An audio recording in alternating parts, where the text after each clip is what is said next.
What up, YouTube? Many manufacturers say that their transmission fluid and other fluids in the vehicle are lifetime fluids.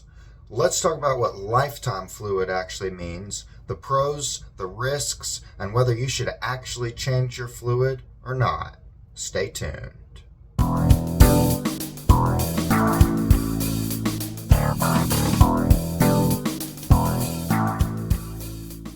Alright, so what does lifetime fluid actually mean?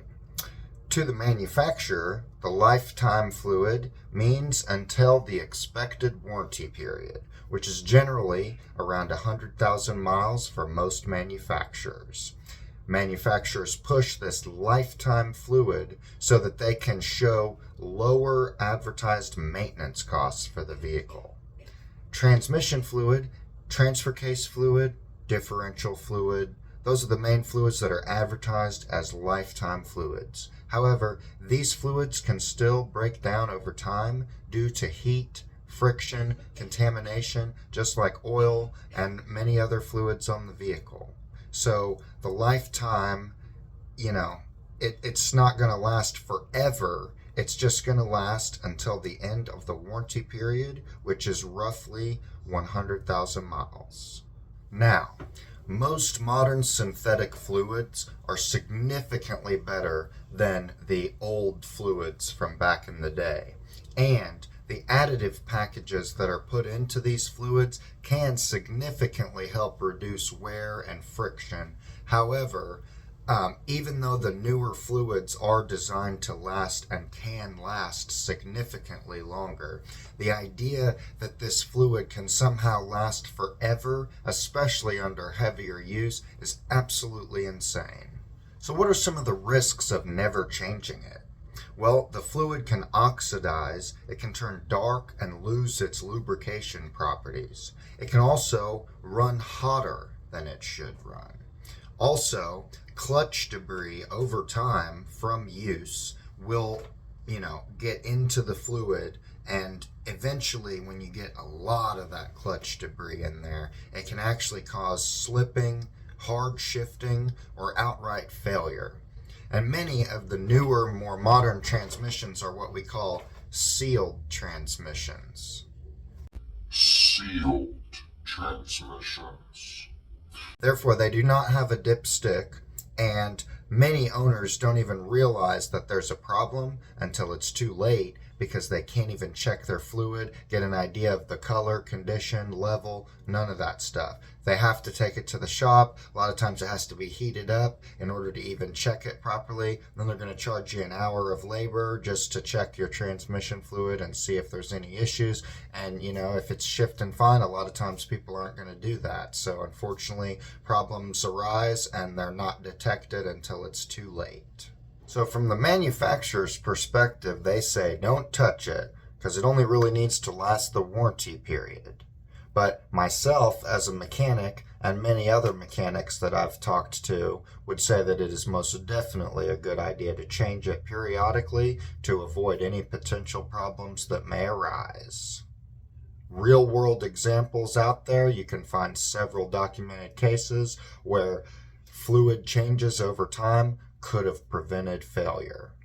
Alright, so here's some best practices. If you're going to be using the vehicle heavily, such as owning it for a long-term period of time, or towing, or doing any other sort of heavy commercial use or anything like that with it, it's probably a good idea to go ahead and change the transmission fluid or the rear differential fluid or the transfer case or whatever lifetime fluids there are in the vehicle about every 40 to 60,000 miles. However, it's not a bad idea to ignore the fluid change if you're leasing or if you are owning it for a short term. You're only going to have the car for a couple years, it's relatively new, and you're just going to get rid of it. Then in that case, I probably would say screw it, don't do the fluids, and then just let the person know. Like, obviously you want to be honest about that if somebody's coming to look at the vehicle when you're trying to sell it or whatever, and you know, you'll want to let them know, hey, this maintenance is supposed to be done, or it says lifetime or whatever,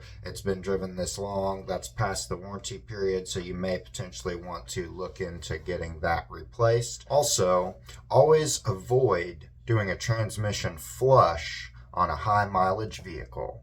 A transmission flush is where they disconnect a transmission cooler line. I believe they actually, no, I think they only disconnect one. And then they hook up a machine to the line, and they hook up a machine to where the line was connected to. It's the same machine, just two different hoses. And it's going to push new fluid in while pulling old fluid out, and then they just keep on letting it flow until they only see clean fluid coming out. But if this older high mileage transmission has never been serviced, that can actually cause some major problems by pushing clutch debris all around. It can cause fluid blockages and all sorts of other problems inside the transmission. Also, on these fluid changes for these older high mileage vehicles, it is best to go ahead and drain and fill on that transmission fluid change for the older high mileage transmissions that have never been changed. Always use the proper type of fluid as well. If it says ATF plus 4, use ATF plus 4. If it says, you know, Mercon whatever, use that. Don't mix transmission fluids. Don't say, oh, it says transmission fluid universal. No, that's definitely look on the back label where it says the types of, like the universal transmission fluids are not like fully universal. You'll have to look on the back of the label and it'll say like compatible with this, this, this, and this. It's not compatible with everything. So definitely be careful with the universal transmission fluids as well. Alright, so transmission fluid that's lifetime isn't really lifetime. It's just marketing. Transmission fluid, transfer case, differential, those fluids are still going to break down just like oil. And regular maintenance is a lot cheaper than replacement. So the bottom line, if you're going to keep the vehicle for a long period of time, you need to be servicing these items. That's going to be the end of the video for today, guys. Hope you all enjoyed. Give me a thumbs up. Leave a comment below, and also subscribe to the channel. Putting out all sorts of awesome videos here on the Andy's Auto YouTube channel. I'm Andy, signing off.